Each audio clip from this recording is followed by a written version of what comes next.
Hi, I'm Lou Pamonti, and this is Music from the Inside. Another episode of Showbiz Anecdotes. So, Joni Mitchell. Once again, met her through the Canadian Songwriters Hall of Fame.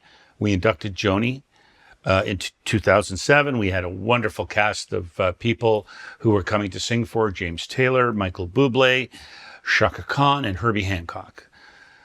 Being able to hang with Herbie Hancock for 3 or 4 days during the show it was mind-blowing. And that's where I first met Michael. And Chaka was great in the dress rehearsal, and then we had to cut her for the real show because it didn't happen. That's a story for another day. I have been an enormous Joni Mitchell fan my whole life. My very first Joni Mitchell album that I bought was Court and Spark. And it turns out that her era of early jazz exploration in, the two albums, Court and Spark and Hissing of Summer Lawns, those were my two biggies. I don't really identify with Blue, and I don't really identify with Mingus and some of the stuff that came later in the 80s stuff, but that mid-70s stuff where Tom Scott and the LA Express backed her up. I got to talk to Tom and play with Tom during what's here called Jazz Lives, which is the annual fundraising show for our jazz radio station in Toronto called Jazz FM. Shout out to James B. And he's a lovely guy, and he's got some great stories too, and I'm hoping to interview him soon. So anyways, I knew that Joni was coming, and whenever these shows happen, they're sitting in the front row.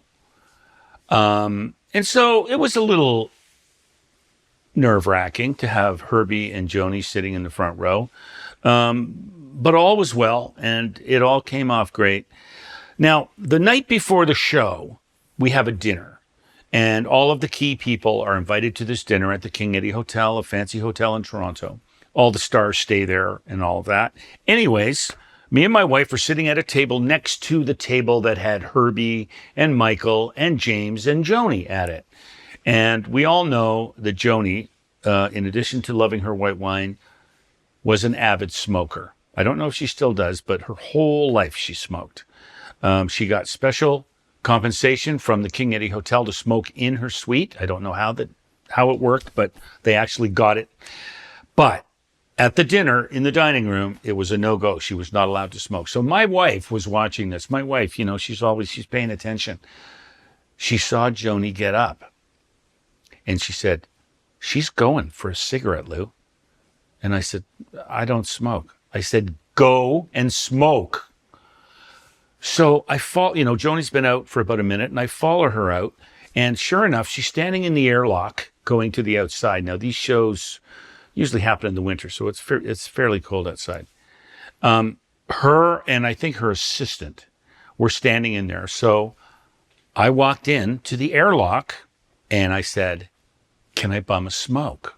Because I want it to be, she doesn't know who I am at this point.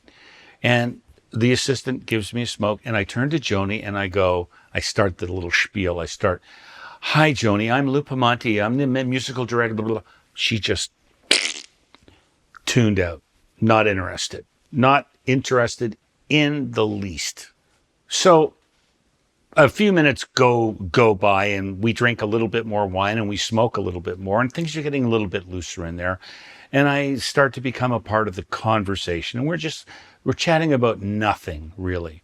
And then something prompted me to say, "Joni, when I was in high school, at the end of high school, I used to put on the Hissing of Summer Lawns side 1 before I went to bed every night. And I'd put it on my stereo, and I'd get in bed, and I'd always try to time it so that when the last song on side 1, which is Shades of Scarlet Conquering, comes on, you don't sing the last line in that song, you whisper the last line in that song." And I don't know, I told her, I said, it was recorded in such a way, and I had such a good stereo at the time too, that it felt like you were whispering that line in my ear, and it was just the most intimate thing ever.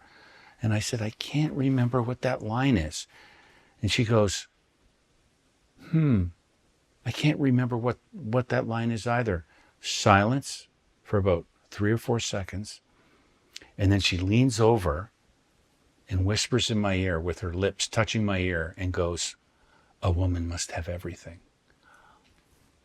Well, I've got goosebumps now telling this story. It was a dream come true. And she looked at me and she laughed, and we were friends. And then I looked at her and I said, I think I have to go to sleep now. And she did a Danny Thomas spit take, went and spit her wine out in the airlock. And that's when we became friends. And that's my fondest memory of Joni Mitchell.